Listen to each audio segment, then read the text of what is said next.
सभी परिजनों को मेरा प्रणाम। आशा करती हूँ मेरे सभी परिजन स्वस्थ व प्रसन्न होंगे।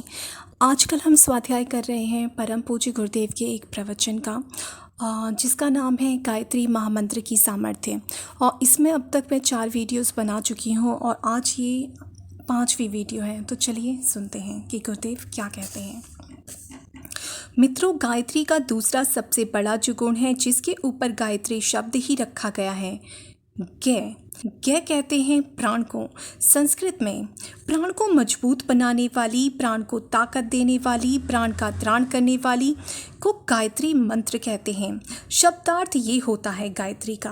प्राण किसे कहते हैं? प्राण कहते हैं बेटे हिम्मत को, प्राण कहते हैं जीवट को, और प्राण कहते हैं साहस को।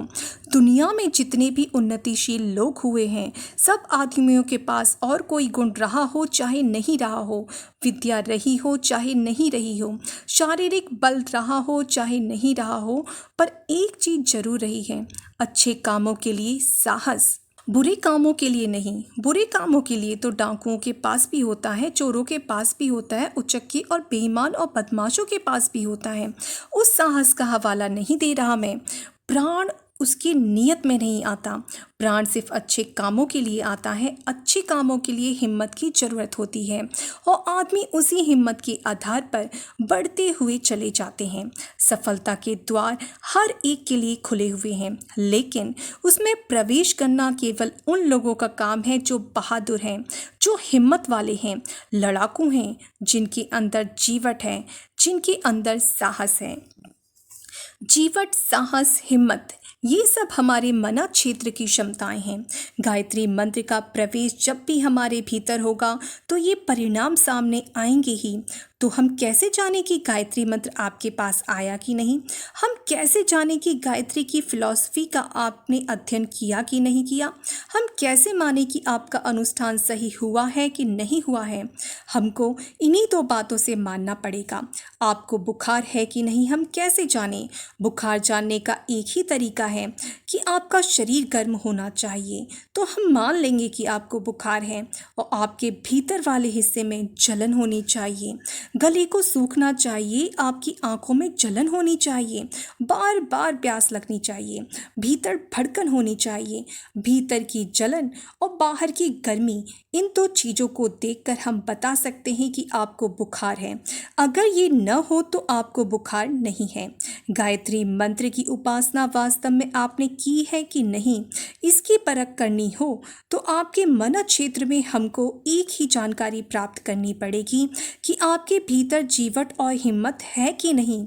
हिम्मत के अभाव में, शरीर की ताकत के अभाव में आदमी को चलना फिरना तक मुश्किल पड़ जाता है, खड़ा होना मुश्किल पड़ जाता है, और भीतर वाले हिस्से को, हिम्मत को, जिसको हम प्राण कहते हैं, उस प्राण के अभाव में आदमी छोटे छोटे संकल्पों तक को पूरा नहीं कर पाता है। गायत्री मंत्र का जप करके अमुक काम करेंगे, बीड़ी पीना बंद करेंगे, जल्दी उठा करेंगे, अरे साहब 2-4 दिन तो हुआ, फिर ना हो सका। क्यों साहब, क्यों नहीं हो सका? अरे साहब ताकत नहीं है, उठे तो सही पर ताकत नहीं है, गिर पड़े फट से ज़मीन पर। बच्चा उठता है फिर गिर पड़ता है, ताकत नहीं है। इसको अंदर की जीवट कहते हैं, इसको संकल्प शक्ति कहते हैं, इसको इच्छा शक्ति कहते हैं, विल पावर कहते हैं, और बहुत से नाम हो सकते हैं। जिसे हम जीवट कहते हैं वह हमारे मना क्षेत्र में प्रवेश करती है। गायत्री जीवट के रूप में आती है, और जीवट के रूप में आ जाए तो छोटे छोटे बिना ताकत के आदमी न जाने दुनिया में क्या से क्या कर सकते हैं। जीवट आदमी के पास हो तो वह क्या नहीं कर सकता। पुराना इतिहास पढ़ लीजिए, चाहे नया इतिहास पढ़ लीजिए, जीवट वाले आदमियों ने ही संसार में कुछ करके दिखाया है। कोलंबस को लीजिए। कोलंबस एक मामूली सा नाविक था, चलते चलते इतने लंबे सफ़र को पार करता हुआ आगे निकल गया। मल्लाहों ने धमकी दी थी कि हम तुम्हें मार डालेंगे, नहीं तो वापस लौट जाओ। उसने कहा नहीं, हमको जाना नहीं है और इंडिया का पता लगाना ही है, और वह अमेरिका जा पहुंचा। आप इतिहास के पन्ने पलट डालिए, सारे के सारे हिम्मत वाले आदमी ही सफल नजर आएंगे। भौतिक जीवन में हिम्मत वाले आदमी ही सफल होते हैं। अब्राहम लिंकन ने चुनाव लड़े और 13 बार चुनावों में हारते चले गए। लेकिन उन्होंने यह कभी नहीं सोचा कि हमारे तो भाग्य ही फूट गए, हमारे कर्म में ही नहीं लिखा है, हाथ में हमारी लकीर होती तो हम चुनाव जीत गए होते।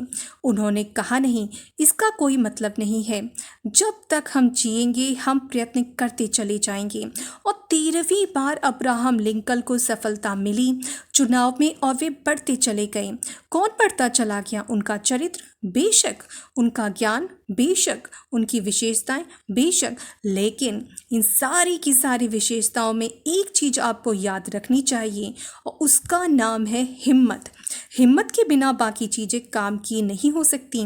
रॉकेटों पर रख कर के, मिसाइलों पर रख कर के एटम बम दूर दूर तक फेंके जा सकते हैं, और मिसाइल ना हो तब एटम बम रख दीजिए और फेंक दीजिए। ऐसे ही बंदूक की नली में रख करके गोली दूर तक फेंकी जा सकती है।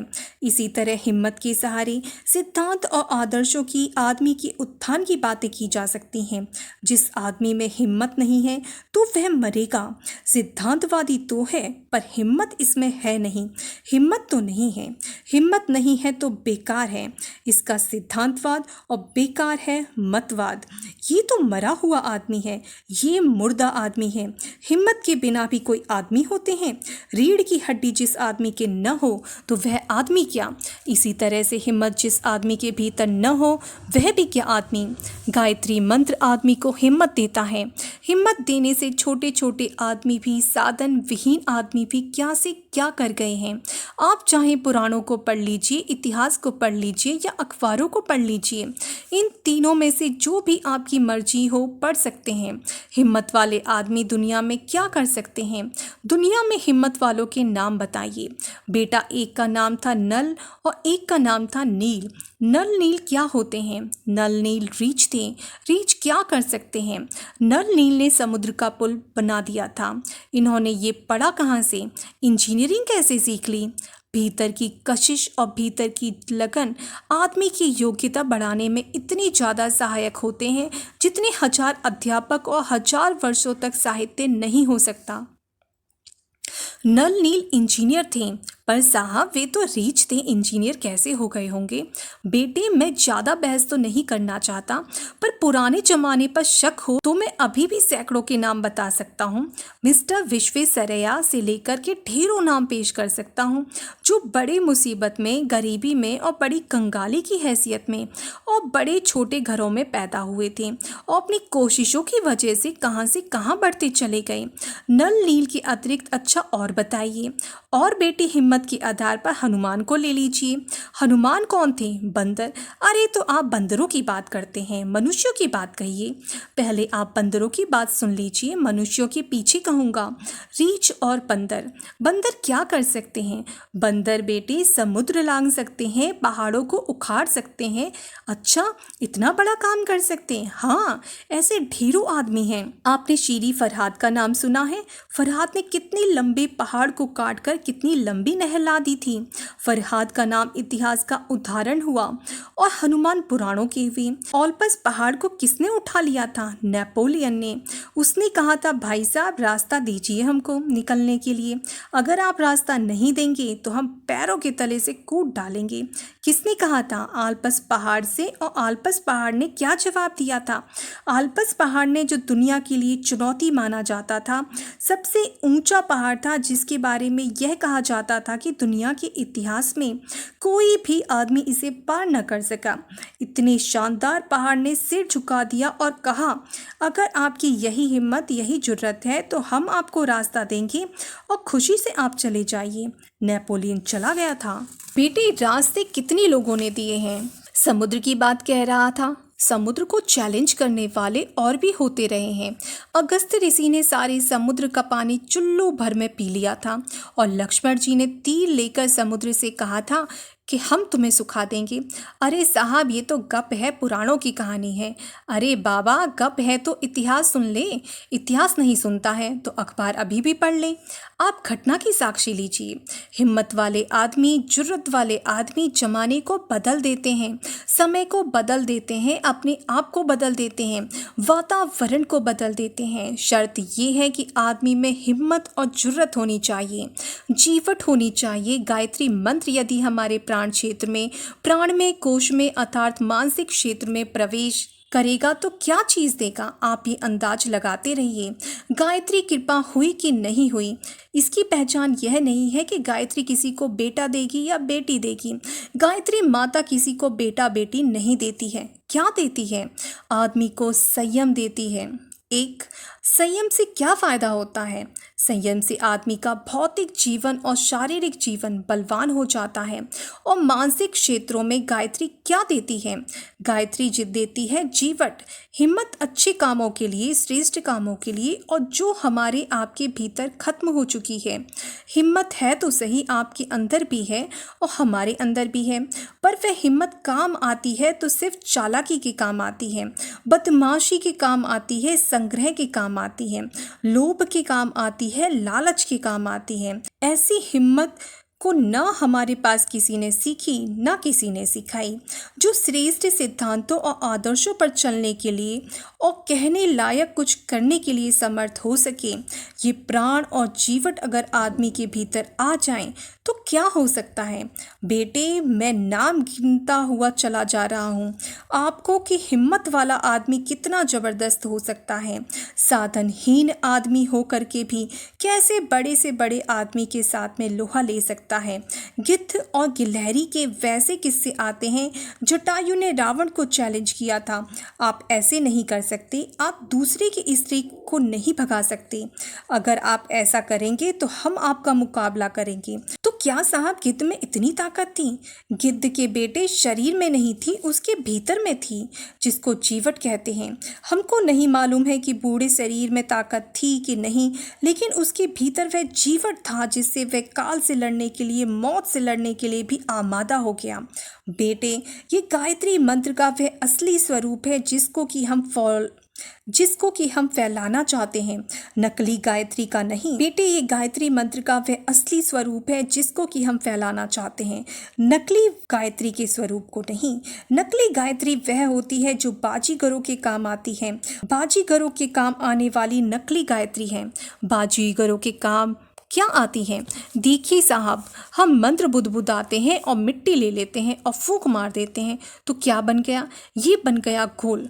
अच्छा, और निकालिए। देखिए, अभी और निकालते हैं। फू, ये बन गया रुपया। फू, ये बन गया कबूतर। ये क्या चीज़ है? ये है बाजीगरी। अध्यात्म बाजीगरी नहीं है। 11 माला जप कीजिए और ये सिद्ध हो गया। बेटा, गायत्री बाजीगरी नहीं है जो क्रिया करते ही परिणाम दे देती है। इसे तो हथेली पर सरसों जमाना कहते हैं। ये बाजीगरों का धंधा है, ये पेशा बाजीगरों का है, ये साइंटिस्टों का धंधा नहीं है। जमीन में से, मिट्टी में से पैसा कमाया तो जा सकता है, लेकिन कमाने का दूसरा तरीका है। जमीन के साथ में मशक्कत की जाती है, जमीन में बोया जाता है, जमीन को गाड़ा जाता है, जमीन में से फसल पैदा होती है और तब जमीन में से रुपया कमाया जाता है। नहीं साहब, ये तो बड़ा झगड़ा है। तो क्या चाहते हैं आप? बिना झगड़े के काम बताइए। बिना झगड़े के काम वही है जो मैं बता रहा था।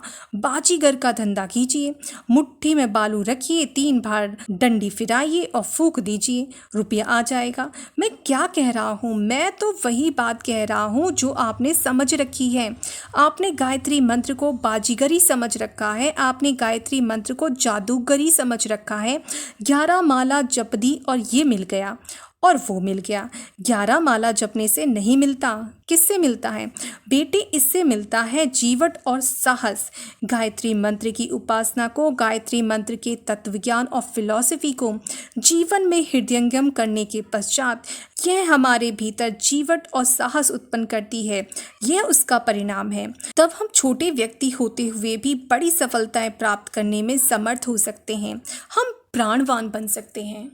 आज के लिए इतना ही। आशा करती हूँ आप सभी ने बड़े ध्यान से सुना होगा और समझे होंगे कि आखिर असली गायत्री क्या है। तो इन्हीं शब्दों के साथ मैं अपनी वाणी को विराम देती हूँ और गुरुदेव और माता जी से पुनः प्रार्थना करती हूँ कि हे गुरुदेव और माता जी, हम सभी बहन और भाइयों को इतनी सामर्थ्य प्रदान करें कि हम आपके कहे गए एक एक शब्द के अर्थ के मर्म को समझ पाएँ और उसे अपने जीवन में धारण कर पाएँ। सभी को प्रणाम। जय गुरुदेव, जय श्री राम।